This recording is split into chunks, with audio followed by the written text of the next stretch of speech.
Guys, Pete and Roxy here with you today, and in today's session we're talking about false beliefs, those hidden determinants that influence our behavior, that are behind the scenes, pulling the strings, how to work out what they are and free yourself from them so you can get yourself moving again.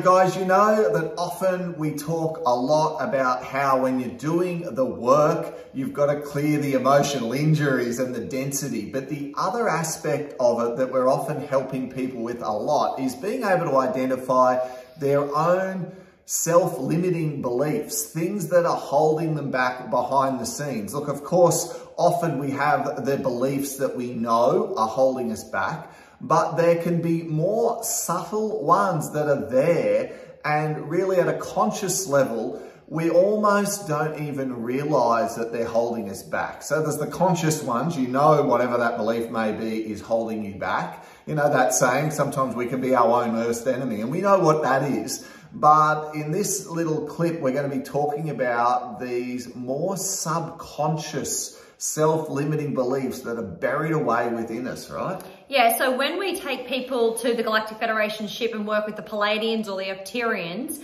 or any other high frequency being kind of that comes into session to help the person, the first aspect is really about the subconscious mind and what layers and programming is being conditioned or imprinted into the subconscious from this lifetime. So from when you were a child, how the environment was at home, what energies were being programmed and moved into the subconscious. Because everything that lies in the subconscious mind is a belief system, positive or negative, right? So we've got to realize that we have to rewire our false negative beliefs so they don't have an impact on the rest of our body and the rest of our vibration, right? Because what happens is the negative false belief will go through the vagus nerve all the way down the major organs in the body, sometimes causing cancers or bad health conditions or blocks in energy centers, which will hold us back from the ascension. So often when we're talking then false beliefs, the first false belief that can be the major one is that you don't even have any false beliefs, that I've done all the work, that I think there's nothing wrong with me. I don't need to go back and work on myself anymore. I'm fine the way I am. Ever known someone like that? I've done it all and I am perfect. And my first point to point out would be, if you are like that, congratulations, and everything in your life must be absolutely brilliant because your inner world is reflected into your outer world. So if you feel like you're bouncing from one great day to the next, everything in your life is in flow, you're tuning in every single day more and more to your higher self, you're able to quieten the mind and sit in a puddle of peacefulness and connect to that inner awareness and power that is you, and you feel like you're on the path to enlightenment, you might be right.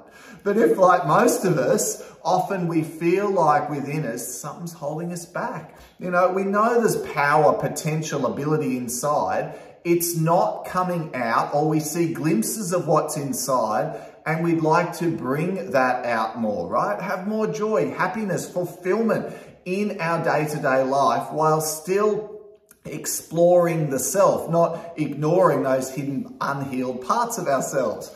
So the emotional injuries and the self-limiting beliefs are how these things then manifest out in our life. What were you going to say? I was going to start giving you guys some examples of some false limiting beliefs. And for me, I had one instilled in me from a childhood. A lot of people have, and it's very ancestral. The lineage goes right back with this one, and it's called lack of. So the idea, the program, or the false belief that we don't have enough money to buy that. I remember going to the grocery store as a young girl with my mum, and she'd say, okay, you can spend $1, and so we'd find something because they didn't have any money. That's their belief, right? They grew up with no money as well. They didn't have a lot to spend.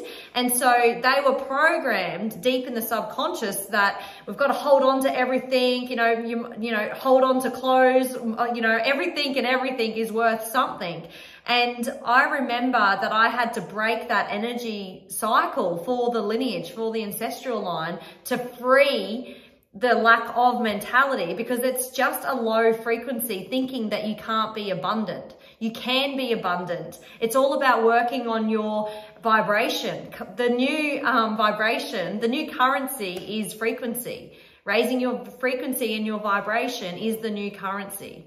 So this idea that somehow, and look, finances is a big one, because I had the same thing growing up in our family.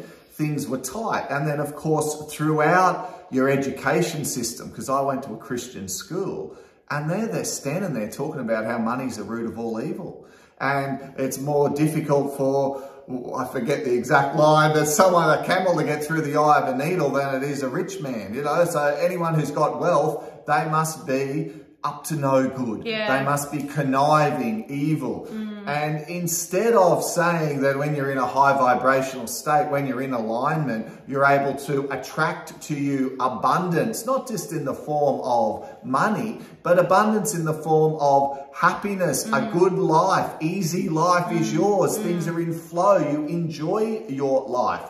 All of those sorts of self-limiting beliefs just in the area of finance come through very, very strongly for people. And it's almost like sometimes people wear it as a badge of honor when they're on the spiritual journey, that they are suffering in a situation of lack, and that somehow that makes them more spiritual. The fact that they're struggling, the fact that they're, you know, just getting by, living in their van or moving from couch to couch, sleeping at friends' house because they're on the path of enlightenment, because they're just working on themselves. Remember, guys, your outer world is a reflection of your inner world. When your inner world has clarity and it has peace, when it has this high vibrational light, that manifests itself out into your outer world. So what you set your mind on, your intentions, the things that you focus on, you attract to you so much easier. So when the law of attraction really gets in there and you do a class on it, they'll talk about working on yourself,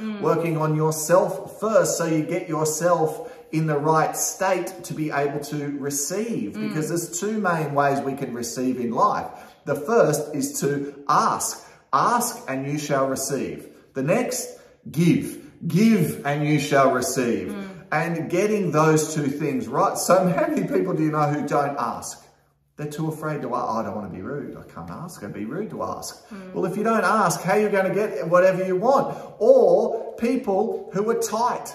I know someone, they're like stingy. They're so tight, not just with their money, not just with contributing to, you know, the group barbecue or the dinner or the whatever it is, but they're even tight with their energy, their praises, their accolades, any sort of encouragement for anyone else. They're in this like situation of lack, where if I say that, if I give that, I won't get anything back. I've got a good example. So when I landed 2 jobs, I had a full-time job when I was 18, and I also wanted to save extra money to go overseas and travel. So I needed a second job. To be able to afford obviously the rent, the food and the fuel, and then also save for the savings. And I got a nanny job over the night time. And look, I had to work through this, and you guys would get programmed as well from your parents, but I got, oh, she always lands on her feet, from my mum, and that really hurt me. It was very discouraging. So when I had the awakening, I had to like release that energy flow, that false belief, that programming in the subconscious mind. But I also had to come in a full circle of forgiveness to my mother for even saying and projecting that on me, because that was just a judgment and her false belief that she couldn't have abundance either, right? So I had to break that cycle and move into that forgiveness, right? And so once I did that, I could see this whole like energy field, you know, unlocking. So, you know, we've got to be careful with how we're talking to people, projecting, you know, try and keeping it in a positive vibration, encouraging them. Yes, you're doing good. That's so good. Good on you for trying something different, stepping out of the box and, you know, taking that leap of faith, because the trust, the divine didn't say, good luck, here's a pile of cash and put it in your pocket before you left, you know, and split from source.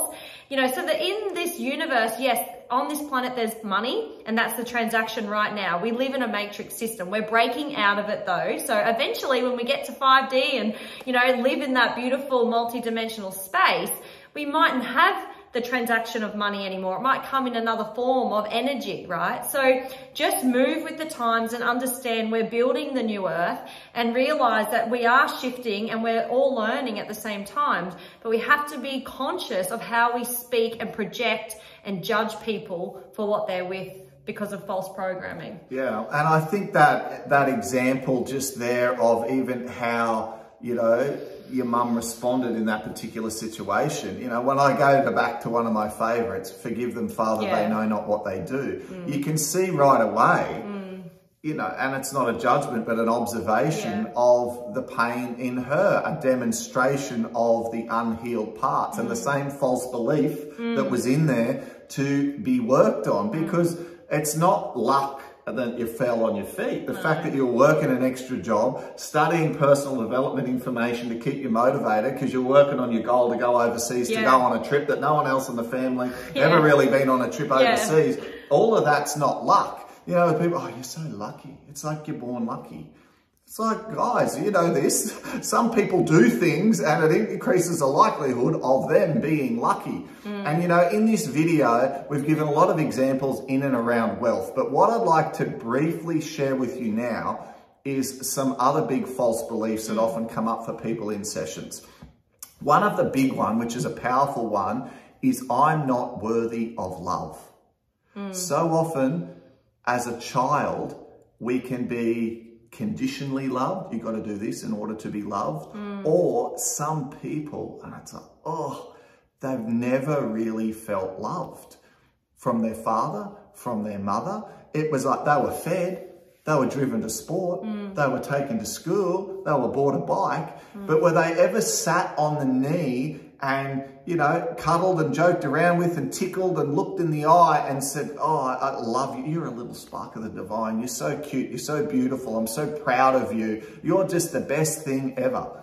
You know, lots of people aren't like that. They're crying out to hear those words from their father, their mother.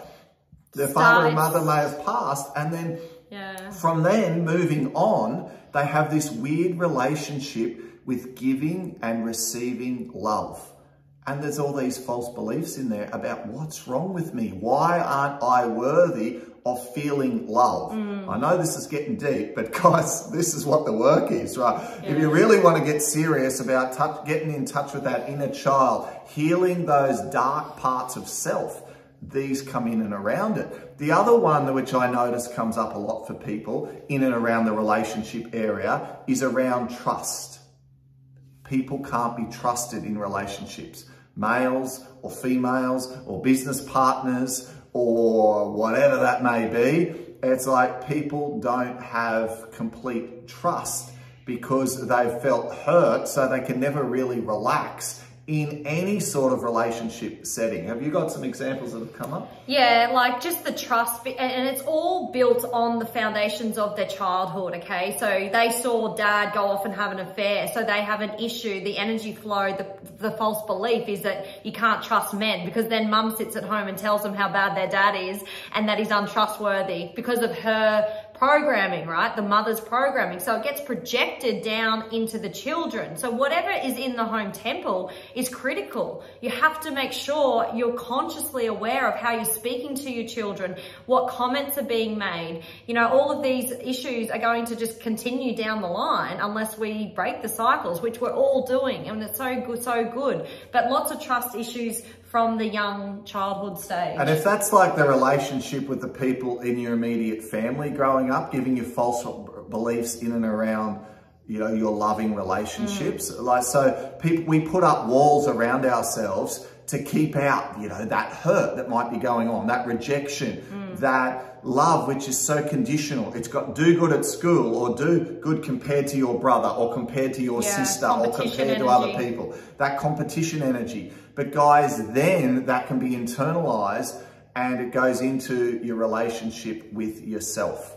And some people really are very hard on themselves in that they think they're a lot further off the track. There's a lot more wrong with them than there might actually be. It might actually just be that they're crippled down with a few key false beliefs. And when they drop those away, it's like a massive amount of baggage goes off their shoulders and they can start to shine again. So if you can relate to any of these, it's the false beliefs in and behind the scenes, just working in those areas of your life. And of course, you could magnify them out into your finances, your relationships. You could have them to do with your health. You know, like some people, they get a false belief and they just say it all the time, over and over. You know, other people can word this as it's their story. Oh, everyone in the family gets sick. We've all got a weak immune system. Oh yeah, so what does that mean? You can eat junk and, you know, drink Coca-Cola all day long and drink like a fish and smoke like a chimney. And if you get sick, it's the weak immune system. Everyone in the family's got it. I mean, you could take some responsibility for your health. If you've got a weak immune system, it could turn into a positive. That's why my diet's clean. That's why I exercise regularly. It's why I take vitamins. I get lots of sleep at night. That's why what you see, you know, you see me full of vitality and energy, but actually I really need to look after myself because I'm sensitive, because you can take it both ways, right? But the false belief, some people slide in there as a means for them to be able to justify their inactivity so often. Yeah, another big one that comes up just quickly before we wrap this up is rejection.